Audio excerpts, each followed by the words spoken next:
నా మామయ్యకి ఇట్లా అయిందనేసరికి నేను ఒక్క నిమిషం కూడా ఆలోచించకుండా డబ్బులు తీసుకొస్తా అని వెళ్ళిన.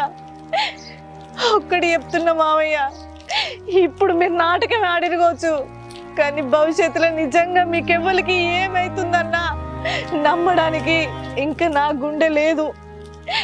అయినా మీరు అడిగినప్పుడల్లా నేను పైసలు ఇయ్యలేదు. ఎందుకో తెలుసా? మీకు ఇయ్యొద్దని కాదు, మీ మీద నాకు ఆ నమ్మకం లేదు. నేను ఎట్లా బతకాలి అనే ఒక బాధ.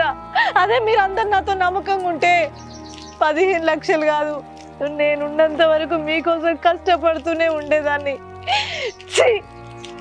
మీరు అసలు మనుషులేనా?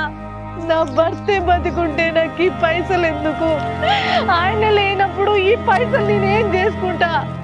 అద్దు, నాకు ఈ పైసలు వద్దు. ఈ అబద్ధపు నాటకాల మనుషులతో నేను బతుకుడద్దు.